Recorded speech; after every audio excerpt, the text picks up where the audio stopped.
నేను సీత, నాతో పాటు సిఎస్ రావు గారు ఉన్నారు. ఈరోజు ఎలక్షన్ నోటిఫికేషన్ రిలీజ్ అయింది. ఈ సందర్భంగా మనం సిఎస్ రావు గారితో ఇంటరాక్ట్ అవుదాము. చెప్పండి సిఎస్ రావు గారు, ఈ రోజున నోటిఫికేషన్ రిలీజ్ అయింది. ఎలక్షన్ కమిషన్ మొత్తం నజర్ పెడుతుంది అన్ని పొలిటికల్ పార్టీస్ మీద. ఈ క్యాంపెయిన్ సొంత పత్రికలు, సొంత ఛానల్స్, సొంత మీడియా ఉన్న వాళ్ళని ఏ విధంగా ఎలక్షన్ కమిషన్ హ్యాండిల్ చేస్తుంది, ఏ విధంగా చర్యలు తీసుకోబోతుంది? సో వీళ్ళ ఎన్నికల షెడ్యూల్ విడుదల చేశారు. అయితే కొన్ని ఎలక్షన్ కమిషన్ ఈసారి ఎన్హాన్స్ చేసింది అనుకోవాలి. ఎందుకంటే ప్రతి ఎలక్షన్స్లో కూడా ఎన్హాన్స్ చేస్తూ వస్తూ ఉంటుంది. కొంచెం ఫ్రీ అండ్ ఫెయిర్ మేనర్లో ఎలక్షన్ జరగడానికి, అలాగే ఒక పద్ధతి ప్రకారం ఎలా ఇబ్బంది లేకుండా ఎలక్షన్ నిర్వహించడానికి వాళ్ళు రకరకాల ప్రయత్నాలు చేస్తూ ఉంటారు. సమాజంలో మారినటువంటి పరిస్థితులకి అనుగుణంగా ఎప్పటికప్పుడు కొత్తగా కొన్ని చర్యలు తీసుకుంటారు. అయితే ఇటీవల కాలంలో ఏమైందంటే అన్ని రాష్ట్రాల్లో, ఎస్పెషల్లీ తెలుగు రాష్ట్రాల్లో, మనం తెలంగాణలో కానీ ఆంధ్రప్రదేశ్లో కానీ తీసుకుంటే సొంత మీడియా పెట్టుకున్నటువంటి పార్టీలు చాలా ఉన్నాయి. ఇప్పుడు మనం ఏమంటున్నాం, 4 రకాలుగా తెలుగు మీడియాని విభజించి మాట్లాడుకుంటూ ఉంటారు. సోషల్ మీడియాలో కానీ బయట మీడియాలో కానీ బ్లూ మీడియా, ఎల్లో మీడియా, అలాగే పింక్ మీడియా, పిచ్ మీడియా, ఇలా అనుకుంటుంటారు. పిచ్ మీడియా అంటే డబ్బులు ఎవరిస్తే వాళ్ళకి బాగా అవుతుంటారు. సో ఇప్పుడు ఎస్పెషల్లీ ఎలక్షన్ కమిషన్ వాళ్ళ షెడ్యూల్ విడుదల చేసిన సందర్భంగా చెప్పినటువంటి స్పెసిఫిక్ కండిషన్ ఏంటంటే, సొంత మీడియా ఎవరికైతే ఉందో వాళ్ళు కనుక ఆ పార్టీకి సంబంధించినటువంటి అభ్యర్థుల ప్రమోషన్ చేసుకుంటే అవి ఆ అభ్యర్థుల ఖర్చు కింద మేము జమ చేస్తాము అని చెప్పి ఒక కండిషన్ పెట్టడం జరిగింది. ఇప్పటివరకు ఏం జరిగింది, గత ఎన్నికల్లో మనం అబ్జర్వ్ చేస్తే సొంత మీడియా ఉన్నోళ్ళు, సొంత ఛానల్, సొంత పేపర్ ఉన్నోళ్ళు వాళ్ళని ప్రమోషన్ చేసుకుంటూ పేజీలు కేటాయిస్తూ పేపర్లు, అలాగే ఛానల్స్లోనేమో వాళ్ళ ప్రమోషన్స్ చేస్తూ వచ్చారు. దీని మీద డెఫినెట్గా ఒక చెక్ పెడతాము అనేటువంటి ఒక కండిషన్ పెట్టారు. అంటే ప్రమోషన్ చేసుకుంటాం ఒక ఎత్తు, ఎదురుగుండా ఉన్న పొలిటికల్ పార్టీస్ మీద బురద జల్లడం, దీన్ని ఏ విధంగా చూస్తారు? ఇక్కడ డెఫినెట్గా అది వాల్యుబుల్ పాయింట్. వాళ్ళు ప్రమోషన్ గురించే మాట్లాడారు.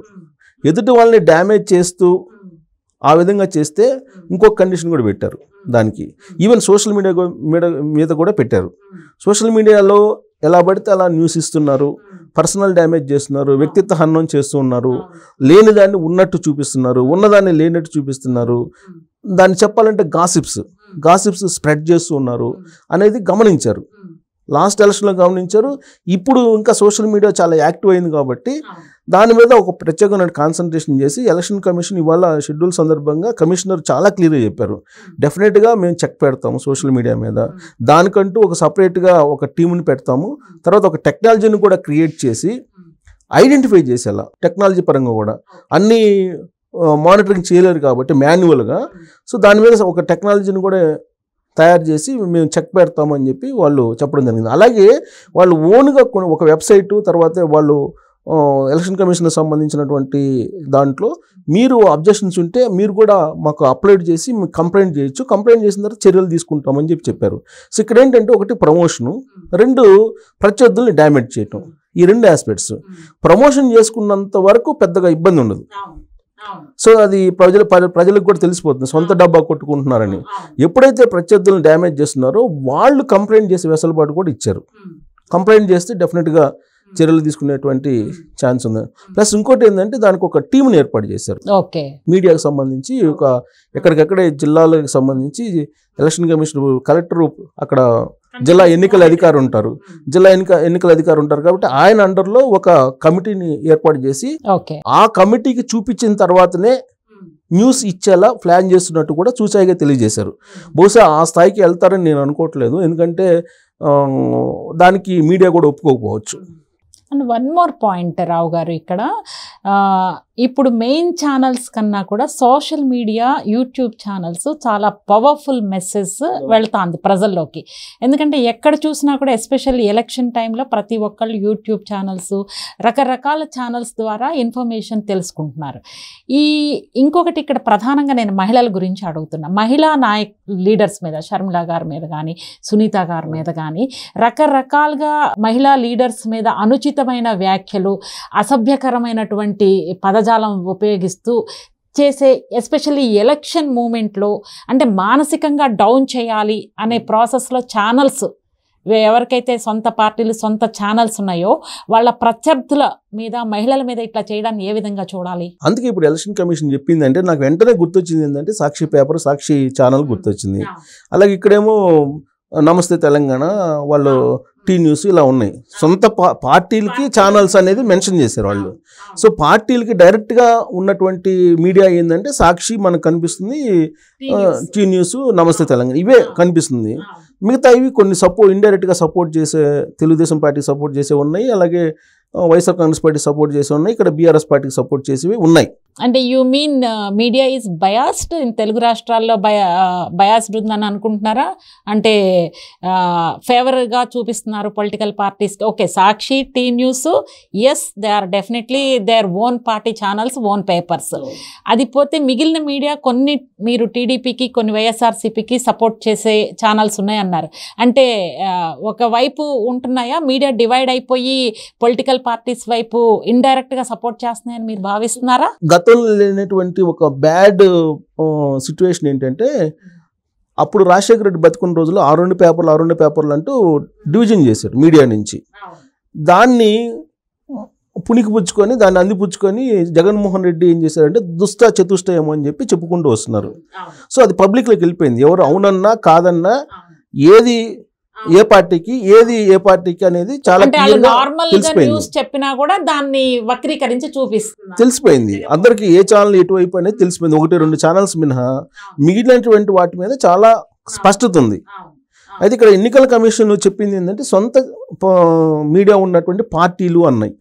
ఆ పార్టీలు ఎలాగో చేస్తాయి కాబట్టి వాటిని కౌంటర్ చేయాలని చెప్పి వాళ్ళు నిర్ణయించుకున్నారు.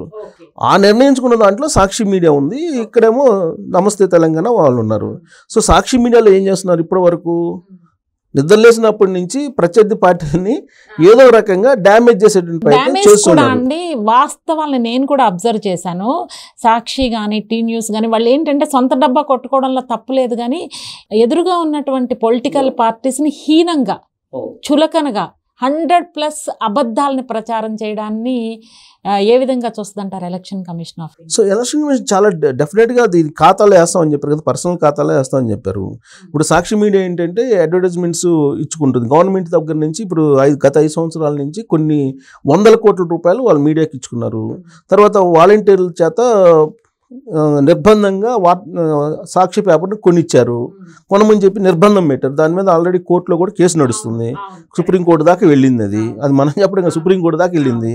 సో ఇన్ని ప్రతిబంధకాలు ఉన్నాయి మీడియా. అందుకే మీడియాని కట్టడి చేయకపోతే కనుక ఒక అన్బయాస్డ్ కాకుండా బయాస్డ్గా వెళ్ళేటువంటి అవకాశం ఉంది. కాబట్టి దాన్ని కట్టడి చేయాలనేటువంటి ప్రయత్నం చేస్తూ ప్రతి జిల్లా సంబంధించి ప్రతి జిల్లాలో కూడా కొన్ని కమిటీలు వేసి ఆ కమిటీలు పరిశీలించాలనేటువంటి ఒక కండిషన్ కూడా పెట్టారు. దాంట్లో ఎక్స్పర్ట్స్ని పెట్టి జర్నలిస్టులు అలాగే అధికారులు వీళ్ళందరినీ పెట్టి ఫ్యాక్ట్ ఫైండింగ్ అనుకోండి, ఫ్యాక్ట్ ఫైండింగ్ కమిటీ అనుకోండి దాన్ని. సో అలాంటిది పెట్టి ఎప్పటికప్పుడు అబ్జర్వ్ చేసి ఒకవేళ అలాంటివి ఉంటే కనుక ఇమీడియట్గా సార్ట్అవుట్ చేయడానికి వాళ్ళు ప్రయత్నం చేశారు.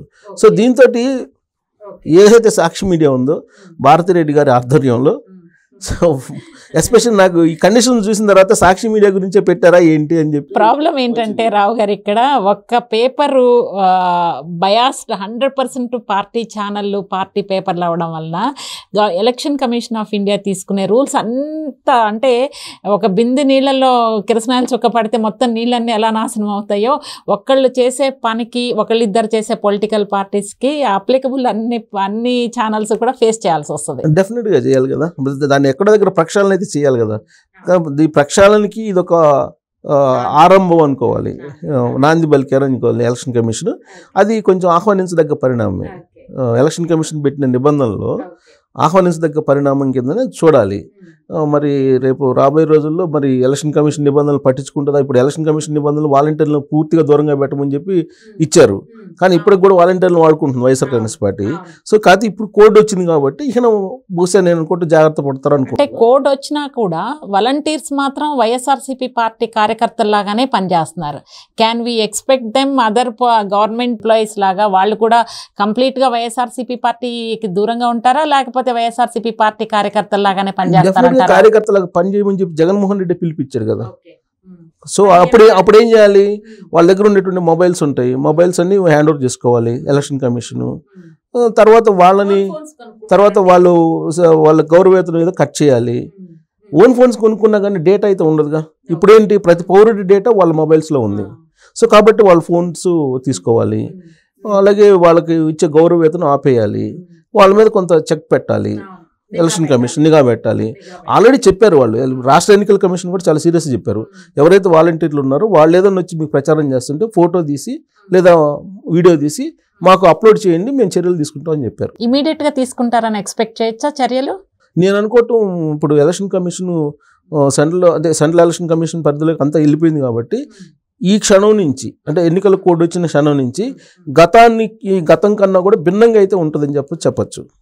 ఎందుకంటే జగన్మోహన్ రెడ్డి ఏది చెప్తే అది చేశారు ఇప్పటివరకు యంత్రాంగం. కానీ ఇప్పుడు అది చేయకపోవచ్చు, చేయడానికి ఆస్కారం లేదు. చేస్తే కనుక ఇమీడియట్గా వాళ్ళ ట్రాక్ రికార్డులో బ్యాడ్ వస్తుంది, బ్లాక్ స్పాట్ వస్తుంది. సో వాళ్ళ ఎంటైర్ కెరియర్లో మొత్తం అది నీళ్ళలాగా వెంటాడే అవకాశం ఉంది. ఎలక్షన్ కమిషన్ కంప్లైంట్ అంటే అది చిన్న కంప్లైంట్ కాదు. సో దట్ నేను అనుకోవటం డెఫినెట్గా సార్ట్ అవుట్ అవుతుంది అనుకుంటున్నా. అయితే సార్ట్ అవుట్ కావడానికి ఏంటంటే విపక్షాలు ఎవరైతే ఉంటారో వాళ్ళు యాక్టివ్గా ఉండి ధైర్యంగా ముందుకు వచ్చి కంప్లైంట్ చేయగలిగి ఉండాలి. ఎగ్జాక్ట్లీ, అప్పుడు సార్ట్ అవుట్ అవుతుంది. They have to be alert opposition party. మరి ఇంకోటి ఏంటంటే ఇప్పుడు ఈ ఎలక్షన్ కమిషన్ ఈసారి పెట్టిన కండిషన్ మాత్రం అది కొంచెం ఫ్రూట్ఫుల్ గానే ఉంటుంది అని చెప్పి నేనైతే ఎక్స్పెక్ట్ చేస్తున్నాను. థ్యాంక్ యూ రావు గారు, థ్యాంక్ యూ సో మచ్ అండి. Thank you.